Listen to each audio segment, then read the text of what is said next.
नमस्कार साथियों, मैं चंपारण छजू बाड़मेर से। आज मैं हूँ शिक्षा नगरी सीकर के अंदर, और सीकर में अभी हाल ही में 2 साल से चल रही संस्थान पाथ कोचिंग के बारे में जानेंगे।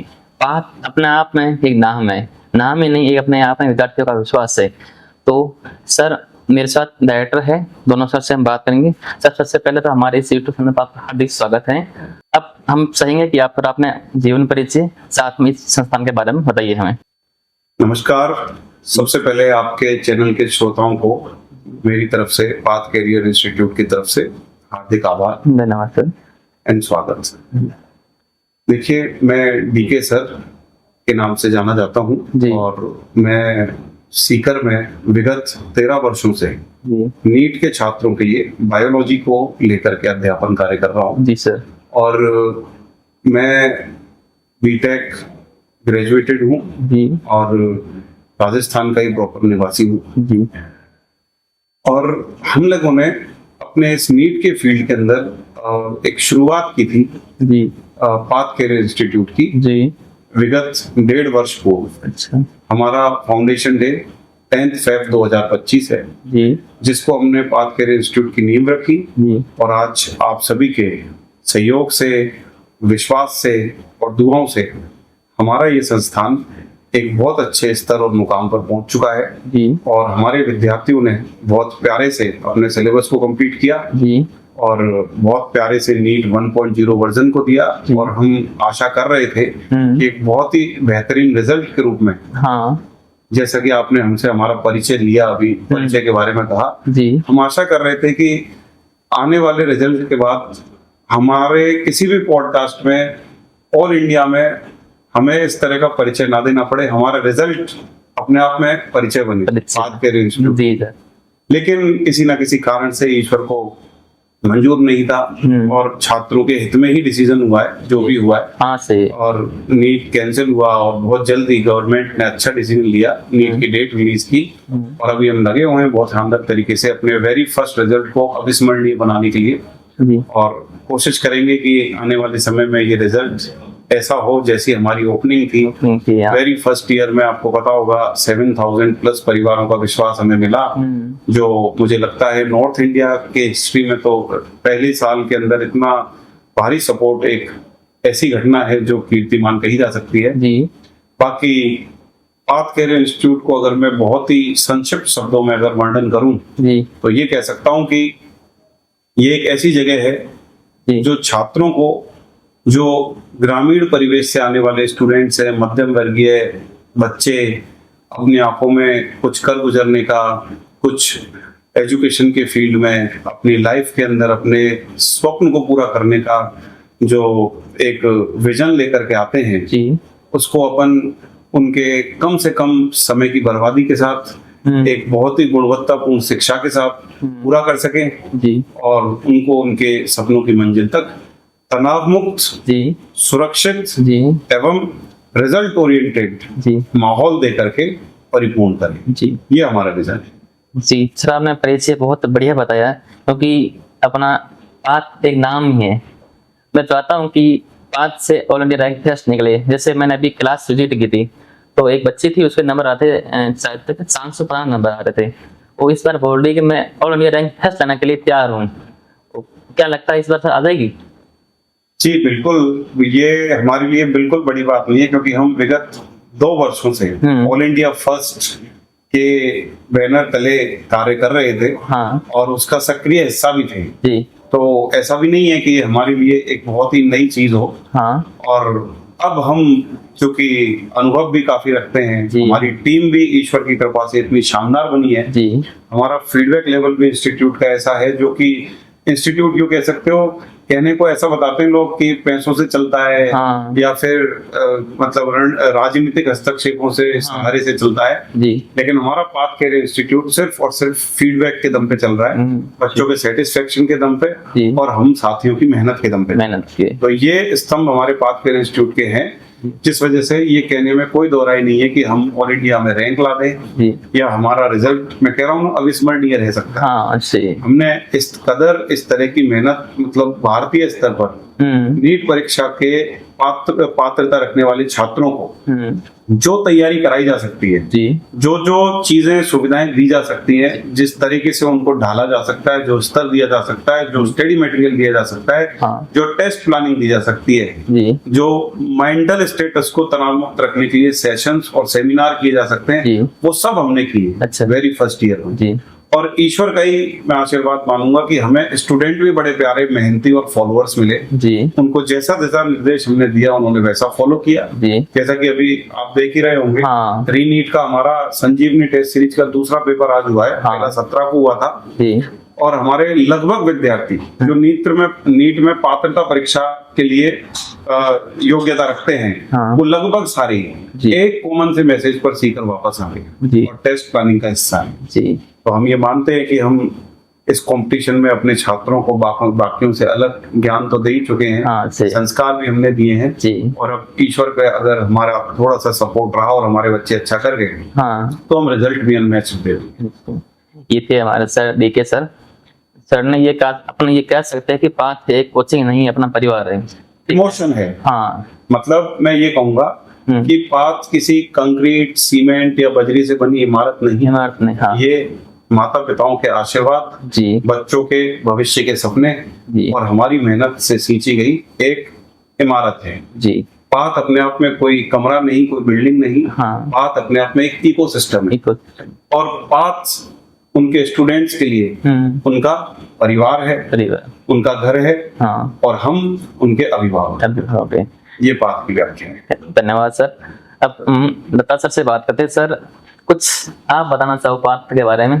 थैंक यू चंपाराम जी। जी, पहले तो नमस्कार साथियों, मेरा नाम प्रियन लाटा, जी, और लाटा सर नाम से सभी विद्यार्थी मुझे जानते हैं। हाँ, पिछले 12 वर्षों से मैं फिजिक्स पढ़ा रहा हूँ, जी, और बड़ी मेहनत से बच्चों के साथ सुबह शाम देखते नहीं बस लगे रहते हैं। हाँ, सही, और देखिए, जैसा कि पाथ के बारे में पूरा सर ने एक डिटेल्ड डिस्कशन करके हाँ, सर ने पूरा समझाया, जी, और मैं आपको ये भी बताना चाहूंगा कि हमने 10 लोग हम टोटल मिलकर हमने एक पाथ इंस्टीट्यूट ओपन किया, जी, जहाँ पे हम लोग 12 साल साथ काम करके अच्छा, एक प्रॉपर फीलिंग के साथ में कुछ हमने लूप होल्स देखे पूरे सिस्टम में, हाँ, कि आज किसी विद्यार्थी की दूर से एक प्रिपरेशन करने के लिए सीकर में आता है, जी, और उसके बाद में एक क्लास के अंदर जब वो अपना एडमिशन लेता है, हाँ, तो वहां पर बैठने के बाद में वो 4 टीचर पढ़ाते हैं, उसमें से एक टीचर अच्छा होता है, लेकिन 3 टीचर उसको ऐसे एवरेज से मिल जाते हैं। जी, उस थॉट प्रोसेस को इम्प्रूव करने के लिए हाँ, हम लोगों ने पाथ ओपन किया, जी, और ये हमारे लिए एक इंपॉर्टेंट स्टेप था कि हमें कुछ भी,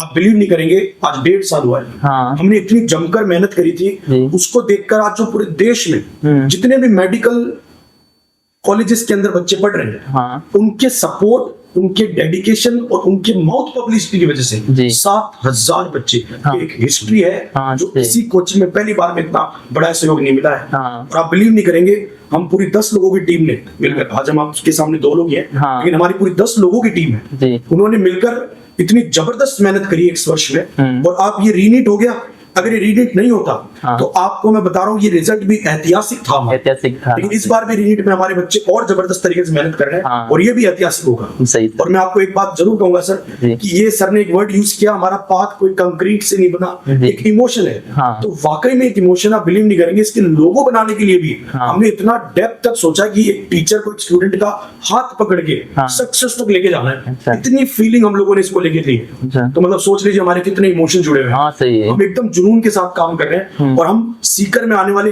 हर स्टूडेंट जो हमारे पे विश्वास करके आता है, ये हमारा प्रॉमिस है हमारी पूरी टीम का, हाँ, कि हम अपना बेस्ट देंगे, बस आप एक बार हम पे ट्रस्ट कीजिए। जी, जैसा कि सर ने पाथ का लोगो बताया, हाँ, कि एक गुरु शिष्य को सफलता के मार्ग पर लेके जा रहा है। हाँ, सही, पाथ के फुल फॉर्म भी है, नाम में भी एक इमोशन छुपा है। हाँ, सही, P stand for parent, A stand for aspirant, हाँ, T stand for teacher and H stand for hope। यानी माता पिताओं, उनके बच्चों और उनको पढ़ा रहे जो शिक्षक, उनकी एक उम्मीद का स्थान, उनकी उम्मीद का नाम है क्या? पाथ। जहाँ ये जब तीनों स्तंभ मिलते हैं, तब जाके बच्चे का भविष्य, बच्चे की सफलता, बच्चे की डेस्टिनेशन डिसाइड होती है। जी सर, एक मैं जैसे कल मैं आपने विजिट की, तो मैंने देखा कि अब आज के जो कोचिंग डायरेक्टर होते हैं वो बच्चों से मिलते भी नहीं, और आप तो बच्चों को डाउट सेशन दे रहे हो, ये क्या कहानी है? सर इसमें मैं बड़ा जवाब जरूर रखना चाहूंगा। हाँ sir this is the first coaching जी जहाँ पे कोई भी हम लोगों ने डायरेक्टर कल्चर क्रिएट नहीं किया ही। हाँ एंड आई रिक्वेस्ट यू, आप हम लोग को भी डायरेक्टर मत बोलिए, हाँ, टीचर ही है। ठीक, हम लोग ठीक। सच में टीचर ही है, हम लोग की जी। मतलब बहुत मेहनती टीम है। हाँ। और हम ये हमारा विजन ही यही है हाँ। कि कोई भी प्रॉब्लम हो हाँ, तो सर। प्लीज वो हमारे तक सबसे पहले पहुंचे। हाँ, सही हम है। बीच में कोई बैरियर नहीं रखना चाहते, चाहे कोई पेरेंट्स हो चाहे कोई स्टूडेंट हो। एवरी डे हम लोग 10 लोग काउंटर पे बैठते हैं, सही। हमारी क्लास आती है, जी। हम सुबह 6 बजे अपना सफर स्टार्ट करते हैं और रात को 9 बजे तक लगे रहते हैं। अच्छा और ये हमारा मतलब हम इसको बस जीना चाहते हैं, मजा आ रहा है काम करने हाँ, में और हम सही। अपना बेस्ट दे रहे हैं बस। जी क्यों सर? इसमें मैं तो यही कहना चाहूंगा, हाँ sir we are teachers by passion, Passion. Not by profession. Professor ये मतलब हमारा शौक है। मतलब आप बिलीव नहीं करोगे, हमने प्री फाउंडेशन विंग खोला है आज। मैं आपके सार्वजनिक मंच के माध्यम से बताना चाहूंगा, हाँ हमने 1 साल पूरा होते ही जी अपना प्री फाउंडेशन विंग 8, 9 और 10 स्टार्ट किया इस सेशन में। अच्छा और हमने उसकी भी भूमिका नींव यही रखी, अच्छा जो हमने 10 फरवरी 2025 को पाथ स्टार्ट करते ही 11वीं के बैच स्टार्ट हुए। हाँ। और 11वीं के बैचेस में सर तो मतलब लगभग 90% फिजिक्स का सिलेबस कंप्लीट खुद कराए, हाँ सही बढ़िया 11th के बैचेस में। हाँ और उसकी बदौलत आज उसकी स्थिति ये है कि वो हमारे टॉप मोस्ट एसआरजी बैच के अंदर वो बच्चे आ रहे हैं। मेरा नाम मतलब बॉटनी आपने भी कराई है। तो मतलब हम लोग मतलब हम यही कह रहे हैं। और अभी मैं इसको लिंक करूंगा, हाँ। हमने प्री फाउंडेशन से इसी शर्त से खोल दिया कि यार हम अनुभवी टीचर्स की शिक्षा केवल एक रिपीटर या ड्रॉपर बच्चे को ही क्यों, हाँ सही हम बुनियाद को इतना मजबूत बनाए 8वीं 9वीं 10वीं से हाँ। कि वो ड्रॉप ही ना ले। सही आपका मेन विजन ही यही है। हाँ सही सही एक बच्चा जो नीट में सफल होना चाहता है हम्म वो अपनी स्कूल एजुकेशन के साथ किसी भी नेशनल कॉम्पिटिटिव एग्जाम को क्रैक कर ले, वो रिपीटर बनकर उस दर्द को, उस मुसीबत को, उस तनाव युक्त माहौल को फेस ही ना करे। कैसे नहीं करें वो एक कदम पहले स्टेप ले, क्वालिटी एजुकेशन का पार्ट बने, हमारे अनुभव का उसको सपोर्ट मिले और उसके थ्रू वो एग्जामिनेशन कम से कम समय में करे। कम से कम तो अब हमारा, मैं आपको बता देता हूँ, स्वप्न है ये प्री फाउंडेशन में भी पढ़ाएंगे। जी ऐसी इच्छा थी कि यार 8वीं 9वीं 10वीं के बच्चों को पढ़ाते हैं, बड़े बच्चों को तो बहुत पढ़ा लिया, हाँ उनको तो पढ़ा ही रहे हैं, जी वो तो समझदार भी होते हैं। एक बार थोड़ा सा छोटे बच्चों का इमोशंस भी तो देखें, उनमें भी तो एक अपन एक स्थापित करें, एक ब्लूप्रिंट दें उनको, बेटा कैसे पढ़ना होता है, पढ़ाई कैसे। हालांकि हमारी टीम बड़ी शानदार है, हाँ सही सर लेकिन एक होता है ना बच्चों में कि यार वो नीट की तैयारी कराने वाले सर आए हाँ। तो एक एक टॉपिक उनको बताएं तो उनका माइंड सेट उस हिसाब से डेवलप हो। ये हमारा विजन है। जी जी क्यों सर, हमने डिसाइड किया था ये। जी ये प्रॉपर इमोशन के साथ में स्टार्ट हुआ था जी और ये विजन में काम कर भी रहे। हाँ और मतलब ये मान के चलिए सर, अभी शायद अपनी कमिंग संडे को हमारी पीटीएम PTM भी है। तो हम खुद बैठ रहे हैं उसमें। बैठ रहे हैं। अच्छा मतलब पेरेंट्स टीचर्स मीटिंग में हम लोग को खुद को बैठना है जी। कि जो पेरेंट्स जिसने बच्चों के साथ में जो इश्यूज फेस किए हैं, जी हम उसके ऊपर खुद चल के काम करेंगे। जी। ऐसा नहीं कि कोई हमको एक थर्ड पर्सन आके मैसेज दे रहा है हम उस पर काम कर रहे हैं। Yes. तो हमारा सिस्टम ही नहीं है। जी ये थे बात के सदे से। आप देख सकते हो कि कितनी शांति से बोल रहे हैं, मतलब इतने बड़े होने के बाद भी एक अपनी सादगी रखते हैं। बच्चे से डायरेक्ट मिलना हुआ, बच्चे के डायरेक्ट क्वेश्चन हल करना हुआ, क्लासों में बच्चे से प्रेम करना हुआ, यानी अपनी एक जैसे परिवार में रहते हैं ना, बड़े भाई की तरह, पिता की तरह, उस तरह कार्य करते हैं। आप भी चाहते हो कि नीट एक एग्जाम बड़ा होता है, डिप्रेशन में नहीं जाए या दबाव में नहीं जाए, एक शांति से अपन तैयारी करे या बिना दबाव तैयारी करे, तो मेरे अनुसार बात अपने आप में बड़ा नाम है। सर अब आगे बात करते, क्या पाथ कोचिंग की विशेषता सबसे अलग है तो एक कौन सी है? देखो, एक तो सर ने बताई दी, आपने शायद नोटिस किया हो, सर ने अभी बोला कि बाकी संस्थान के अंदर जनरली ऐसा होता है कि एक बैच में हाँ 4 विषय पढ़ाए जा रहे हैं जी। उनमें से किसी में 2 टीचर अच्छे होते हैं, किसी में एक ही अच्छा होता है, किसी में 3। पाथ में एक बैच एक फेज में पढ़ाने वाले चारों टीचर टॉप मोस्ट क्वालिटी के होते हैं। अच्छा मतलब किसी भी सब्जेक्ट में कोई भेदभाव नहीं। जी ऐसा नहीं कि एक के साथ एक टीचर को चलाया जाए या फ्री में पढ़वाया जाए। हाँ और उसमें भी अगर किसी बच्चे की कोई विसंगति या कमी रहती है तो हम को फाउंडर 10 की 10 दीवार बन के खड़े हुए हैं। जी बेटा कभी भी कुछ भी एनी टाइम पूछ सकते हो, डायरेक्टली पूछ सकते जी हो। एक तो ये जज्बा जी कि हमारा एक मतलब ये एक संकल्प है हाँ। कि नीट की परीक्षा देने से पहले यहाँ से जाने वाला कोई भी बच्चा ये नहीं कह सकता कि मेरा ये टॉपिक वीक रहेगा। जी इवन मैं आपको बता दूं, नीट 1.0 से पहले हाँ। जब हमारी BTS चल रही थी, जिसको अपन PMTS path mega test series कहते हैं, जो मैं बता देता हूँ हाँ। उत्तर भारत की सबसे बड़ी टेस्ट सीरीज थी। अच्छा।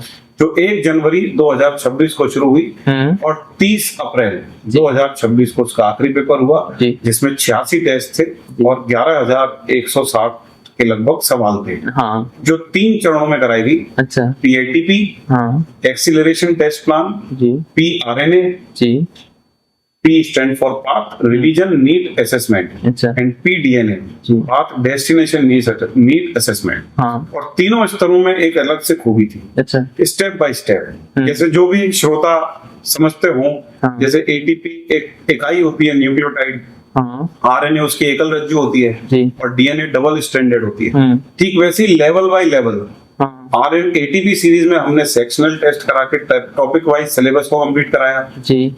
RNA सीरीज में हमने कंबाइंड टॉपिक्स देना शुरू किए, जिसमें 1/4 से लेकर 50% सिलेबस के पेपर हुए, हाँ, और DNA सीरीज में हमने फुल सिलेबस के 14 पेपर्स, तो वो मतलब कंप्लीट पैकेज जी। तो उस दौरान भी हमें उसमें जो फीडबैक मिल रहा था बच्चों का, जो टॉपिक वीक रहा, हाँ, जिसमें थोड़ी सी भी बच्चों को किंतु परंतु थी, उसकी हमने उस टेस्ट सीरीज के दौरान भी रिवीजन क्लास लगाई। यस, ये हमारा संकल्प है जी। सर, गांव के विद्यार्थी और शहर के विद्यार्थी में अंतर क्या है? सर देखिए, गांव और शहर जी, हमने जो सीकर में फील किया है पिछले 12 वर्षों में, अधिकतर यहाँ पे ग्रामीण क्षेत्र के विद्यार्थी हमारे से जुड़ते हैं जी, और शहरी क्षेत्र के विद्यार्थी भी आते हैं, ऐसी बात नहीं है। काफी बच्चे आजकल तो पिछले 2 वर्षों से काफी देखे, हाँ, लेकिन ग्रामीण क्षेत्र का विद्यार्थी बड़े मेहनती होता है। अच्छा। बहुत ज्यादा ये घर से उसको बचपन से ये सिखाया जाता है कि बेटा अगर आपको अगर इस नीट में सिलेक्शन नहीं हुआ, हाँ, इस नीट के पेपर में अगर आपने सफलता हासिल नहीं की, हाँ, तो अपने परिवार में समस्या आ जाएगी। और इस जड़ के साथ में मेहनत करने आता है, इसलिए बहुत मेहनती होता है। अच्छा। लेकिन शहरी कल्चर के अंदर मैं नहीं कहूंगा कि बच्चा ठीक नहीं है, थोड़ा स्मार्ट होता है, वो एक्टिव होता है, हाँ, कि वो बचपन से थोड़ा सा, और कह सकते हैं उसको कि उसका प्री फाउंडेशन का सेटअप मिल जाता है उसको। ग्रामीण क्षेत्र का बच्चा सरकारी स्कूल से बढ़ के आता है, तो कहीं ना कहीं मैं अगर आप कंपैरिजन ही पूछेंगे तो ग्रामीण क्षेत्र का बच्चा मेहनती ज्यादा होता है, हाँ, और शहरी क्षेत्र का बच्चा थोड़ा सा स्मार्ट होता है, थोड़ा डिस्ट्रैक्ट हो सकता है, हाँ, लेकिन अगर एक दिशा में काम कर जाए, हाँ, तो उससे तगड़ा कोई नहीं है। अच्छा। और ग्रामीण क्षेत्र में अगर हार्ड वर्क की बात आ गई तो उसका तो तोड़ है ही। सर जी, hard work can beat talent 100%। Sir, एक आदर्श संस्थान, आदर्श गुरु, आदर्श शिष्य, तीनों को आप किस तरह देखते हो? बहुत बढ़िया, ये तो आपने एक मानसिक एप्टीट्यूड का क्वेश्चन पूछ लिया। एक आदर्श गुरु, एक आदर्श शिष्य और एक आदर्श संस्थान। देखिए, वैसे तो तीनों चीजें आपस में बहुत ज्यादा संबंधित और जुड़ी हुई हैं, और जहां बात आदर्श की आ जाए तो वहां मुझे लगता है प्रभु श्री रामचंद्र, हाँ, हम सब भारतीय संस्कृति के एक देवता हैं, आप जानते हैं, और आदर्शवादी देवता के रूप में या अवतार के रूप में उनको जाना जाता है। आदर्श जो भी, जिसको मर्यादा पुरुषोत्तम कहते हैं, हाँ, उसका मेन यही होता है। आदर्श वर्ड जहाँ जुड़ जाए, इसका मतलब जो कह दिया सो कर दिया, जो लिख दिया, जो करके दिखाना है, जो सोच लिया, उसे प्राप्त करने के लिए किसी भी हद तक, किसी भी जिद तक अपन गुजर सकते हैं। ये संकल्प शक्ति ही इंसान को व्यक्तित्व या आदर्श, मैं कहूँ व्यक्ति और व्यक्तित्व में क्या अंतर है, हाँ, ये वही अंतर है, एक आम इंसान और एक आदर्शवादी। हाँ, सही। व्यक्ति कोई भी हो सकता है, लेकिन व्यक्तित्व तब कहलाता है वो व्यक्ति जब वो आदर्शवादी होता है। तो व्यक्ति प्लस आदर्श इज इक्वल्स टू व्यक्तित्व। मतलब आदर्श को अपने जीवन में समावेशित करने से वो व्यक्तिवाद की छवि से ऊपर उठ के एक व्यक्तित्व बन जाता है, हाँ, और व्यक्तित्व उसे कहते हैं जो दूसरों के लिए आइडियल होता है। तो मेरा मानना है, एक आदर्श छात्र क्या है, वो हमारे कभी काफी टाइम से चल रही है, क्लासों में सुनाते हैं काक चेष्टा बको ध्यानम श्वान निद्रा अल्पाहारी, ये कुछ गुण बताएं विद्यार्थी के, हाँ, लेकिन आज के बदलते हुए सिनेरियो और माहौल को देखते हुए एआई के इस जमाने में, जिसको ज़ेन जी कह रहे हैं, ज़ेन जी, हाँ, इसमें एक चीज की कमी है। ये तो चलो एक स्टूडेंट के गुण हो गए, हाँ, लेकिन एक स्टूडेंट में इसके साथ भी आज एक चीज है जो मोरल वैल्यू कम होती जा रही है। एज ए शिक्षक जो मैं महसूस करता हूँ, वो है कुछ संस्कार, जिसे अपन संस्कार, हाँ, टीचर के प्रति रिस्पेक्ट, टीचर की बातों को सीरियसली लेकर उसको फॉलो करना, हाँ, और उसकी बातों को तब तक फॉलो करना जब तक कि वो अपने लक्ष्य को पूर्ण ना करे, हाँ। तो इसमें कहीं ना कहीं कुछ ऑनलाइन प्लेटफॉर्म्स का भी कुछ हाथ रहा है, जिसकी वजह से हम कह सकते हैं कि आजकल का विद्यार्थी जो है वो कहीं ना कहीं ऐसे सोचता है कि आई एम ओवर स्मार्ट, में कर सकता हूँ और इंटरनेट का और इन चीजों का सहारा लेके। तो उसमें जो मूलभूत तथ्य है, एक शिक्षक से जुड़ाव लेकर के, संस्कारों के साथ शिक्षा को प्राप्त करके अपने लक्ष्य तक पहुंचना। क्योंकि हम अपने विद्यार्थियों को यही बताते हैं, बेटा नीट में सफलता मिलना ना मिलना फिर भी इतनी बड़ी बात नहीं है, लेकिन अगर आपने शिक्षा के साथ साथ संस्कारों का साथ दिया और उनको ग्रहण किया और अपने टीचर्स से ज्ञान के साथ साथ उनके व्यक्तित्व को अगर आपने परखा और उसको अपनाया, तो आप एक बेहतर इंसान जरूर बनोगे। अच्छा। और देखिए, नीट तो जस्ट एक कॉम्पिटिटिव एग्जाम है, इसमें सफल होना या ना होना जीवन का एक पड़ाव है, लेकिन अगर लाइफ को सफल बनाना है तो इंसान का बेहतर होना जरूरी है। और उसके लिए ये तीनों चीजों का एक साथ होना बहुत जरूरी है, शिक्षक और उसका छात्र और उसका संस्थान। अब एक संस्थान के अभिलक्षण कैसे निर्धारित होते हैं, ये निर्भर करता है उसमें पढ़ाने वाले शिक्षकों से। शिक्षक जैसा टोन सेट करेंगे, उसी के कार्यशैली से उसका जो संस्थान है वो जाना जाएगा। सही है। तो हमारे सारे शिक्षक बहुत जबरदस्त हैं, हार्ड वर्कर हैं, सिद्धांतवादी हैं। हम आपको मैं बता दूं, ये बहुत सही जगह पर हमारा पॉडकास्ट ले रहे हो आप। ये देखो, कैमरे पे बताना चाहूंगा, ये प्लानिंग है। ये हमारे पाथ को दर्शाने का एक तरीका है। ये हम किसी भी फेज के स्टार्ट होते ही पूरा ईयर कैलेंडर देते हैं उसको, बेटा इस तारीख को आपका ये टेस्ट है, इसको ये टेस्ट है, यहाँ पर आपकी ये छुट्टियां हैं, यहाँ पर आपका सिलेबस कंप्लीट हो जाएगा। ये हमने इनको प्लानिंग दे रखी है साहब 28 अप्रैल 2027। साल आगे की है ना, बुरी। अगर ये छाप के A3 पेपर पर हम बच्चे को उसके एडमिशन के साथ दे रहे हैं, इट इज आवर स्टेटमेंट। अगर छाप के आप प्रिंटेड फॉर्म में दे रहे हो, इसका मतलब आप जो कहते हो वो करते हो। ये संस्थान की मैनेजमेंट को दर्शाता है। जी हाँ। और एक संस्थान से एक स्टूडेंट को जो मिल सकता है वो मिलती है बेटर प्लानिंग। जी। और प्लानिंग के साथ साथ एक उम्मीद। जी। उम्मीद उसे अपने शिक्षकों से मिलती है जो अनुभवी है, जिनके पीछे वो आया है। और प्लानिंग उसको हमारे इस मैनेजमेंट फंडे से मिलती है, जो हम उनको देते हैं कि बेटा इसकी थीम ही क्या है, better planning is half done. अगर आपने अपने लक्ष्य को प्राप्त करने का जो रास्ता है, ब्लूप्रिंट, वो पहले से दिमाग में फीड कर रखा है, तो आप समझ जाओ कि आपने आधी दूरी उस लक्ष्य को प्राप्त करने की पूरी कर ली है। हाँ, सही। तो आधे से बच्चे तो इस कंपटीशन में ज्यादा रिपीटर बनते हैं, इसलिए उनको ये नहीं पता होता कब क्या करना है, कैसे करना है, कैसे पढ़ना है। या बच्चों को पता है टोटल कितने टेस्ट होने हैं, किस किस तरह के टेस्ट होने हैं, उसमें क्या गलतियां कर सकते हैं, क्या नहीं करनी है। तो वो तो हमारे संस्थान को बेहतर बनाता ही है, क्योंकि शिक्षक सारे के सारे 12, 15 और 21, 22 वर्ष का अनुभव रखने वाले हैं। जिन्होंने मिलकर के 10,000 से भी ज्यादा छात्रों को देश के प्रतिष्ठित मेडिकल संस्थानों में पहुंचाया है। तो ये हमारे आदर्श व्यक्तित्व को दर्शाता है, जो जिसके दम पर इतना सारा अपार समर्थन हमें बच्चों को और अभिभावकों का मिला। जी। और रहा सवाल शिष्य, तो शिष्य अपने परिवार से अपनी कुछ वैल्यूज लेके तो आता ही है। और जब उसको संस्थान और शिक्षकों का इतना बढ़िया साथ मिलता है तो निश्चित रूप से वो आदर्शवादिता की ओर चले जाते हैं। तो वन वर्ड में आदर्शवादिता को मैं यही कहूंगा कि जो कहा वो कर दिया, जो सोचा उसके लिए पागलों की तरह लग गए वो छात्र पे हो गया, और जो हम सोच के गए उतने समय में प्लानिंग को एग्जीक्यूट कर दिया वो शिक्षकों के लिए हो गया। और अगर ये सारी चीजें ईमानदारी से हुई हैं, तो अगर रिजल्ट बेहतरीन आ गया और यहाँ से निकले हुए छात्र अगर सफल भी नहीं हुए, अगर वो समाज में एक बेहतर इंसान बन गए, तो आइडियल संस्थान है। जी सर। सर आप नताशा से बात करेंगे। सर अभी आपकी हाल ही में रील्स फेमस हुई है, सीकर वर्सेस सीकर वैसे कुछ थी। अब मैं एक शब्द दे रहा हूँ, नीट के पीछे 2 शब्द दे रहा हूँ। एक तो नीट जब सीकर में तैयारी करते बच्चे आत्महत्या को करते हैं, दूसरा अभी पेपर रद्द हुआ है। इन दोनों को आप किस दृष्टि से देखते हो? देखिए सर, इन दोनों की चीजों को मैं अगर राइट नाउ कनेक्ट करूं, तो हालांकि क्वेश्चन बहुत डेंस है। मैं इस बारे में डिस्कशन करके, जो बच्चे अगर कोई मेरे को देखते हैं, तो मैं अभी तो कहूंगा यार डिस्ट्रैक्शन से दूर रहो। ठीक है। क्योंकि अब ये डिसीजन ऑल इंडिया के लिए हो चुका है। मैंने अपनी रील में भी ये बोला कि यार अब स्टडीज पे काम पे लग जाओ, ये सब डिस्कशन में कुछ नहीं रखा हुआ है। मैं मानता हूँ कि जिसके 680 थे, जिसके 670 थे, जिसके 650 थे, जिसके 700 थे, जिसके 720 थे, बच्चा बड़ी मेहनत से नंबर लाया। सही।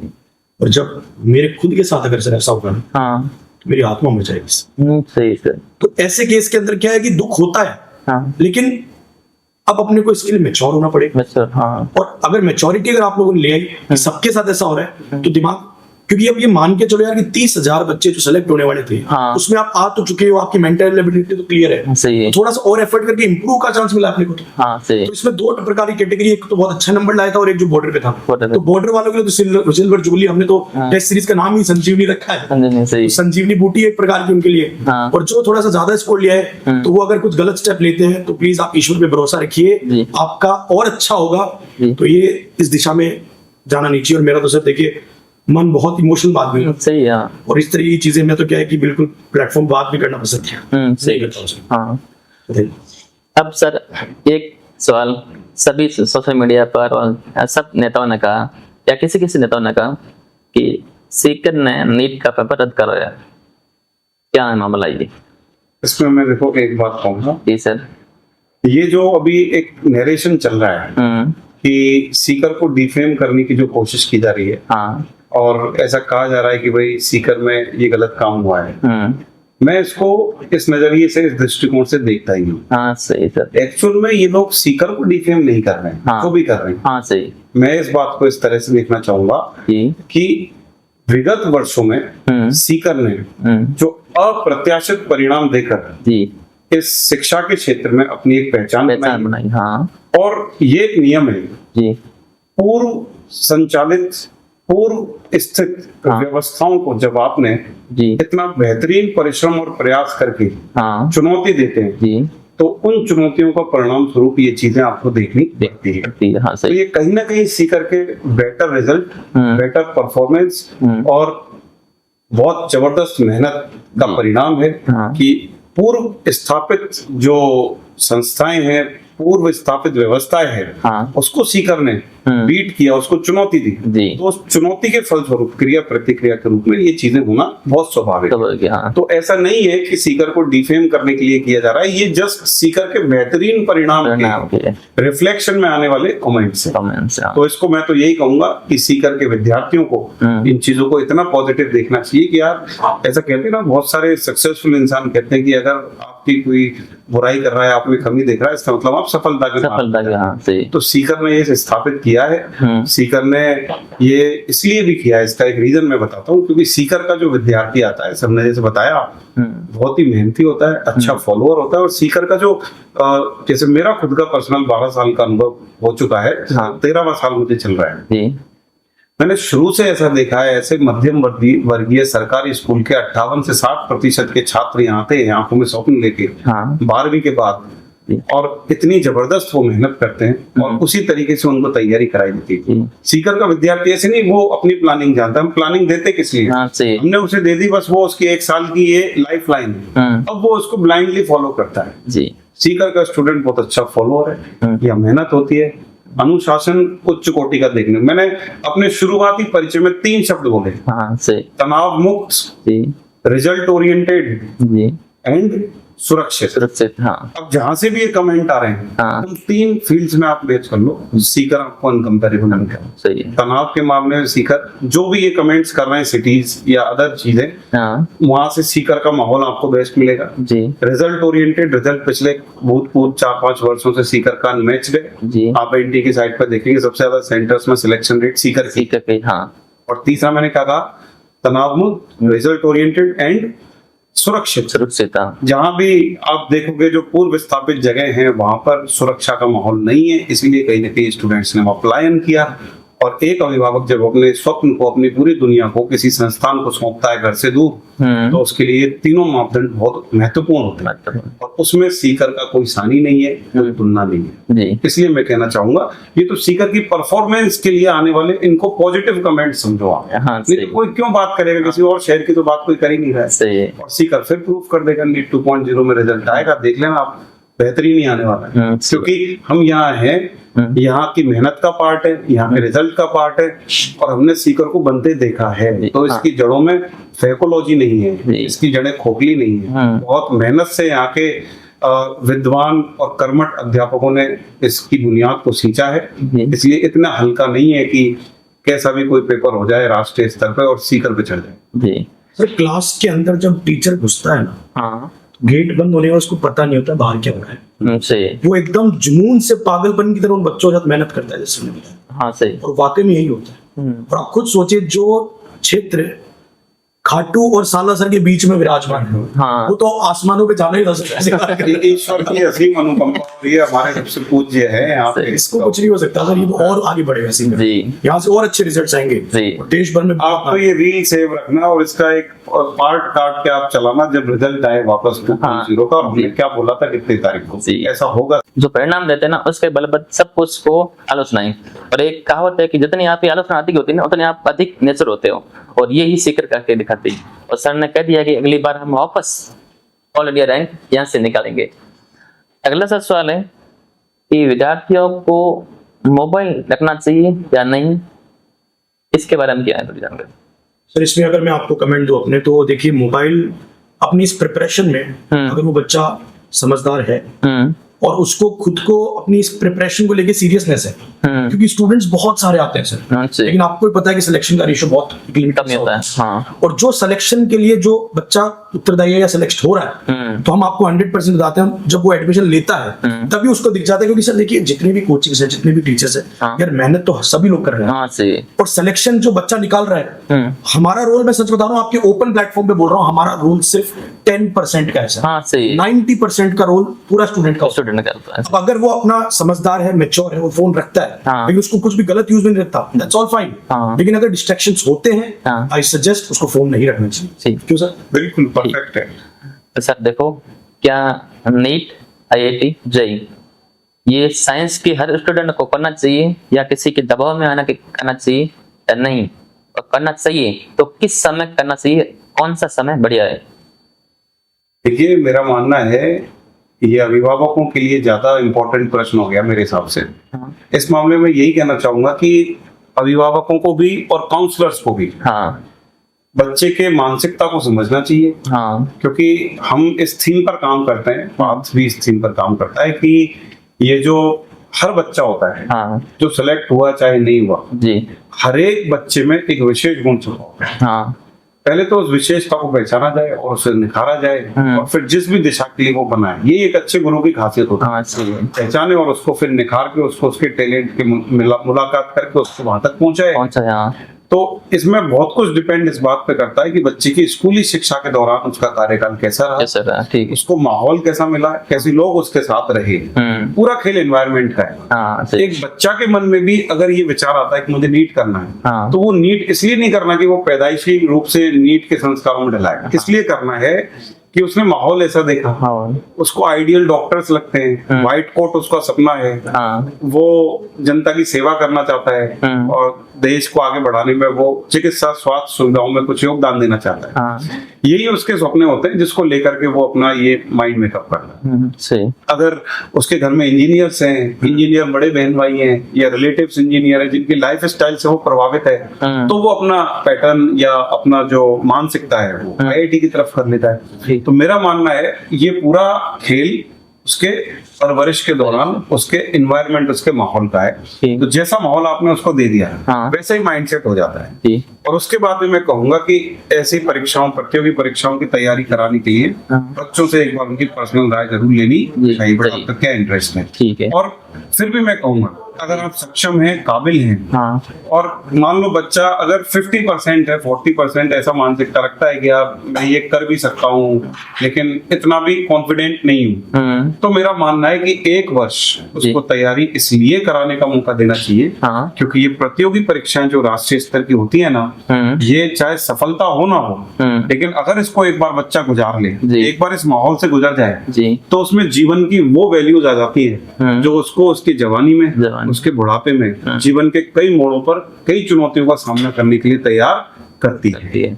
इसलिए यहाँ खोने के लिए कुछ नहीं है, सब कुछ सीखने के लिए। आप अगर सेलेक्ट नहीं भी होते हो तो आप जीवन में तनाव सहन करना, आप हर संडे के बाद एक पेपर को फेस करना, कंपटीशन में अपनी मानसिकता को इस तरह बनाना कि निराशा, हताशा कुछ नहीं है, जीवन सर्वोपरि है। तो इस तरह की चीजों से जब बच्चा इस एज में गुजरता है और कंपटीशन की आग को थोड़ा सा भांपता है, तो मुझे लगता है वो आज के इस कॉम्पिटिटिव संसार में, समाज में सर्वाइव करने के लिए और बेहतर प्राणी बनता है। क्योंकि हमने देखा है बहुत सारे स्टूडेंट जो सेलेक्ट नहीं होते लेकिन उन्होंने कॉम्पिटिटिव एग्जाम की परीक्षा की तैयारी की है, वो किसी न किसी फील्ड में बहुत अच्छे से सेटल होते हैं और बहुत अच्छी सामाजिक जिंदगी, एक अच्छे आय के साथ गुजार रहे हैं, व्यतीत कर रहे हैं जी। और जिन्होंने कंपटीशन की तैयारी ही नहीं की, हाँ। कभी कॉम्पिटिटिव फील्ड को नहीं देखा, हाँ। वो उनकी तुलना में औसत से थोड़ा नीचे है। हाँ।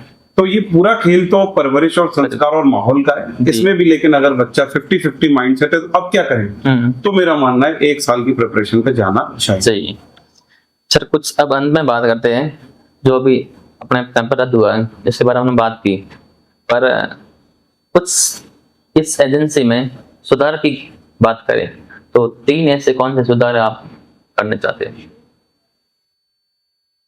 सर देखिए, वेरी फर्स्टली जो पेपर जहाँ क्रिएट होता है, हाँ। वो क्रिएट एक ही बड़ा सेटअप क्रिएट हो, जहाँ पे प्रिंटिंग, जहाँ पे इसका डिलीवरी प्रोसेस, हाँ। जहाँ पे क्रिएशन की टीम, चाहे इसके लिए इतना बड़ा फंड क्रिएट होता है, हाँ। तो सारा प्रोसेस एक जोन में बनना चाहिए। अच्छा। आज मुझे लगता है लीक हुआ है तो इसका प्रिंटिंग कहीं और हो रहा है, हाँ। कहीं और से, क्योंकि यार सीकर का नाम तो उड़ा दिया, हाँ। लेकिन लीक तो कहीं और से हुआ है, और से हुआ है। और पूरे इंडिया में लीक हुआ है। ऐसा तो ना सीकर सीकर सीकर बच्चा यहाँ रह रहा है, मेहनत कर रहा है, उसके ऊपर टीका निकाल के बोल दिया कि यहाँ पे भैया पेपर लीक हो रहा है। इट्स मेन इंपॉर्टेंट कि ये जो एनटीए है, एनटीए का एक बहुत बड़ा जोन क्रिएट होना चाहिए, तो पूरा का पूरा फ्रॉम द बिल्टअप टू उसका एंड प्रोसेस एक जगह ही होना चाहिए। सेकंड थिंग, जैसा कि अभी एक नया उसमें आया भी है कि अगले साल से पेपर जो है ऑनलाइन होगा। ऑनलाइन, हाँ। तो ऑनलाइन भी अगर होता है तो सर उसमें भी ये होना चाहिए कि बच्चों के ऊपर कि वहां पर प्रॉपर उसका जो सेंटर है, हाँ। वो बहुत ही एक अच्छे फोकस में गवर्नमेंट की क्रिएटेड सेंटर हो, जिसमें उसमें भी क्वेश्चन ना हो कि वहां पे कहाँ बैठा है, कहाँ नहीं बैठा है। हाँ। तो कुछ चीजें मेरे ख्याल से ऐसी भी होनी चाहिए। सर कुछ आप भी? इसमें तो मैं यही कहना चाहूंगा कि देखिए, इसमें 3 या 4 ऐसे संख्या में इस बात को बयान नहीं कर सकते। हाँ। मतलब अगर सरकार इसको अपना मिशन बना ले और जो भी जिम्मेदार लोग हैं, हाँ। अगर इसको अपने किसी भी बच्चे की या फिर एक आम बच्चे की, एक मध्यम वर्गीय बच्चे की परिस्थिति से रिलेट करके देखें, हाँ। मतलब मैं इसमें आदर्शवादिता को ही पूरी तरह इमोशंस को ही प्रैक्टिस करूंगा कि यार एक भारतीय होने के नाते, हाँ। शिक्षक होने के नाते, हाँ। शिक्षा के क्षेत्र में काम करने के नाते, देश के नागरिक होने के नाते, देशभक्ति के नाते, हाँ। जो भी लोग इसमें इन्वॉल्व हैं, उनकी मानसिकता ऐसी होनी चाहिए कि अगर पेपर देश में लीक होता है, हाँ। तो वो देश के नागरिक नहीं है, वो देश के लिए गद्दार हैं, आतंकवादी हैं। क्यों? क्योंकि देश का भविष्य निर्भर करता है, देश की तरक्की निर्भर करती है उन युवाओं के परवरिश पर, हाँ। उनकी मानसिकता पर, जिससे होकर वो गुजरते हैं और फिर समाज में काम करने के लिए तैयार होते हैं। तो अगर वही ऐसी मानसिकता से आगे बढ़ेंगे तो मेरा मानना है कि भारत का भविष्य अच्छे और सुरक्षित हाथों में और तरक्की की ओर नहीं जाएगा। तो ये देशभक्ति या देश भावना के विरुद्ध एक किया गया कृत्य माना जाना चाहिए। हाँ। जिस तरह अपन आतंकवाद को या देशद्रोही नीतियों को ट्रीट करते हैं, हाँ। वैसे पेपर लीक को सरकार को ट्रीट करना चाहिए। कोई ना कोई संविधान में बहुत बेहतरीन संशोधन करना चाहिए और जो बुरी से बुरी सजा इस फील्ड में दी जा सकती है इस कृत्य को करने के लिए, हाँ। वो सरकार को देनी चाहिए और एक एग्जाम्पल सेट करना चाहिए। मैं तो यही मानना चाहूंगा, यही किया जा सकता है, क्योंकि इसका सीधा संबंध देश और देशभक्ति से है। अदरवाइज ये बहुत आम सी बात हो गई है। हाँ। और ये बच्चा बहुत छोटी एज का बच्चा होता है, ये अपने जुवेनाइल फेज से निकल करके अपनी मैच्योरिटी में एंटर कर रहा होता है। हाँ। समाज में आने के लिए ये अपने आप को सिक्योर करने के लिए पूरी साल भर लगाता है। 25 लाख बच्चों का एग्जाम कोई मामूली एग्जाम नहीं होता। हाँ। और इतने कॉम्पिटिटिव माहौल में वो दिन रात एक करता है और फिर उसको देखने को मिलता है यार फिर से करना पड़ेगा, वो मेहनत वेस्ट हो गई। हाँ। तो ये उसके एकदम फ्रेश मस्तिष्क पे एक ऐसी अविस्मरणीय छाप होती है जिसको वो आगे तक नहीं भुला पाता। तो ये एक तरह से जैसे भ्रूण हत्या एक बहुत बड़ा कुकृत्य है, उसके लिए संविधान में नियम है, ठीक वैसे ही एक भ्रूण हत्या ही है मेरी नजर में। बच्चे को उसके जुवेनाइल फेज में ऐसा माहौल दे दिया गया टॉक्सिक सा कि उसके पेरेंट्स, उसका परिवार और वो सब कुछ टेंशन में आ गए कि यार साल भर की मेहनत वेस्ट हो गई इस वजह से ही, कुछ लोगों की वजह से। तो इसमें सरकार का ये रोल हो सकता है कि इसको देशद्रोही एक्टिविटी मानते हुए इसमें बहुत सख्त प्रावधान रखे जाए जी। बाकी अगर सरकार चाहे और इसको देश हित के साथ जोड़े, देशभक्ति से जोड़े, तो संभव नहीं है ऐसा हो सके। जैसे देश में आतंकवादी नहीं घुस सकते तो वैसे पेपर भी लीक नहीं हो सकते। और सर इसमें एक चीज और जी, राइट नाउ जो ये प्रोसेस हुआ है, ये जो लीक हुआ है, इस पे एक स्ट्रिक्ट डिसीजन लेके एग्जाम्पल सेट जरूर करना चाहिए। ये एग्जाम्पल सेट अगर होगा तभी आगे से लोग डरेंगे। हाँ। और जो टीम होगी वो फील करेगी कि यार अगर मेरे बच्चे के साथ ऐसा हो जाए, हाँ, तो कितना बुरा होगा। हाँ। तो ये फीलिंग के साथ वो टीम का क्रिएशन है। सही सर, अभी लास्ट एंड सेकंड क्वेश्चन कि जैसे हमारा बाड़मेर साइड के मारवाड़ साइड आपका हो, तो उनकी विद्यार्थियों की आर्थिक स्थिति बहुत कमजोर होती है और सीकर जैसे सीकर नहीं संस्थान अपन जहाँ पर एडमिशन लेते हैं उनकी फीस ₹1,00,000 ₹1.5 लाख पर उनके घर की आय भी 50,000 है। तो इससे विद्यार्थी क्या करे, पढ़ाई को छोड़ दे या इस स्थिति में क्या किया जाए? और या तो फीस अधिक है या आए या घर पे पढ़े, इस स्थिति को आप क्या करते हो या इस स्थिति को आप किस प्रकार सुधारते हो? सर ऐसे अगर विद्यार्थी आता है, पहली बात तो मैं आपको बताऊं सर, जैसे हमारा पुराना एक्सपीरियंस है, आज हमारे क्लास 11th या 12th या फ्रेशर या रिपीटर में जो बच्चा पढ़े, जो सीकर में आ रहा है अपने घर को छोड़ के, वेरी फर्स्टली वो टैलेंटेड है, सही, उसके अंदर कुछ गुजरने की क्षमता है जी। और उसके पेरेंट्स ने भी भरोसा इसीलिए किया क्योंकि उसने अपने मार्क्स बहुत अच्छे गेन किए। अगर उसके 90% है 95% है और वो प्रिपरेशन के लिए आ रहा है, तो हमने उसके लिए बहुत अच्छा डिस्काउंट कर रखा है सीकर के अंदर। मुझे सबकी कोचिंग का नहीं पता, हमने तो कर रखा है। और साथ में अगर उसकी कंडीशन इस प्रकार की होती है सर, एकदम 100% एकदम प्रैक्टिकली मैं आपको, हम दोनों साथ बैठे हम उनका हेल्प करते हैं सर जी, और बहुत अच्छे लेवल पे हेल्प करते हैं सर। बात की बुनियाद में आर्थिक स्थिति टैलेंट को नहीं कुचल सकती क्योंकि देश हित भी सर्वोपरि है। मैं आपको बता दूं, देखो ज्यादा तो देशभक्ति से रिलेटेड बात नहीं करेंगे, लेकिन हम शायद ऐसा लगता है सीकर में वो संस्थान है जो नेशनल हॉलीडेज लाइक 15 अगस्त पे भी अपनी प्रिंटेड वैकेशन रखते हैं। अच्छा, सिर्फ इसलिए कि बच्चों को ये संदेश जाए कि यार देश सर्वोपरि है। सिलेबस अपनी जगह है, सिलेक्शन अपनी जगह है, लेकिन 15 अगस्त अपना एक महत्व है, वो बच्चे को कंपटीशन में भी बता रहे हैं। और दूसरा तो इसमें हम यही कहना चाहेंगे कि हमारी जड़ों में बुनियाद में पैसा बहुत सेकेंडरी मैटर करता है अभी भी, लेकिन अगर किसी परिवार और किसी बच्चे का स्वप्न इस वजह से पूरा नहीं होगा, वो आर्थिक रूप से संबल नहीं है, तो बात उसके लिए आगे खड़ा है। बाकी इसमें हमने एक जब बच्चा टैलेंटेड भी है तो एक स्कॉलरशिप टेस्ट भी हम ऑर्गेनाइज कराते हैं पल्स के नाम से, path ultimate learning test scholarship. तो इसमें बच्चा आता है तो उसमें 90% तो उसको वैसी छूट मिल जाती है अगर वो अच्छा कर पाए तो। जी। तो इस तरह के आपके क्षेत्र में कहीं भी कोई भी विद्यार्थी हो जिन्हें लगता हो कि वो योग्य हैं, टैलेंटेड हैं, और अगर आर्थिक स्थिति उनकी किसी भी तरह से उनकी सफलता में बाधक है, तो वो बेशक बात को अपना घर समझे, यहाँ आए, हमसे मिले और अपने स्वप्न को साकार करें। जी, ये थे मतलब जो विद्यार्थी मेरे से पर्सन पूछते हैं ना कि हमारी स्थिति सही नहीं है, तो आप देखो कहते हैं शांति से बोलते हैं, आर्थिक स्थिति हमारे कहीं मैटर नहीं करती है। यदि आप में कुछ करने की इच्छा शक्ति है तो आप आइए, पढ़िए, सारी फीस भर हम करते रहेंगे। अब अंतिम में सर एक क्वेश्चन आप दोनों सर से है कि अंत में विद्यार्थी और अभिभावकों को आपका अंतिम संदेश क्या है? सर हर बच्चे से मैं तो ये कहना चाहूंगा, प्लीज अगर आप कोई प्रिपरेशन करते हैं, वो समय आपके जीवन का बहुत इंपॉर्टेंट समय होता है, आप उसमें डिसिप्लिन रहिए, और अगर आपने वाकई में उसको क्रैक करना है तो प्लीज अपने टीचर्स की हर कई भी बात को प्रॉपर फॉलो करें, सारे डिस्ट्रैक्शंस को हटा दें, और जो एक डिसिप्लिन वे में कंसिस्टेंसी, मोटिवेशन कुछ नहीं होता, डिसिप्लिन और कंसिस्टेंसी से एवरी डे में एफर्ट करते जाइए, they will get definitely success. NEET की प्रिपरेशन कर रहे विद्यार्थियों को तो मैं अपने अंतिम शब्दों में यही कहना चाहूंगा, बेटा कॉम्पिटिटिव एग्जाम एक विद्यार्थी का दूसरे विद्यार्थी से कंपटीशन है ही नहीं। कॉम्पिटिटिव एग्जाम वन वर्ड में मेरी नजर में है खुद से खुद का कंपटीशन। जिस दिन आपने खुद की बुरी आदतों को, खुद के आराम को, खुद के डिस्ट्रैक्शंस को काबू में कर लिया, समझ जाओ आप दूसरे अदर कॉम्पिटिटर्स को पीछे छोड़ दो। ये तो स्टूडेंट्स के लिए, और अभिभावकों के लिए मैं यही कहूंगा कि हमारे ऊपर, हमारे इस नई ओपनिंग के ऊपर, हमारे रिजल्ट पर, हमारी मेहनत पर अपना आशीर्वाद, अपनी दुआएं और अपना भरोसा इसी प्रकार बनाए रखें। हम अपनी पूरी मेहनत के साथ दृढ़ संकल्पित हैं कि आपके छात्रों को, आपके नौनिहालों को हम बहुत अच्छे से उनके स्वप्न साकार कराने में अपनी और अपने समय की आहुति इसी प्रकार देते रहेंगे। धन्यवाद सर, आपने हमें टाइम दिया, और अंत में हम कहेंगे कि बात है तो भरोसा है। इसी के साथ इस पॉडकास्ट को समाप्त करते हैं। धन्यवाद सर। Thank you.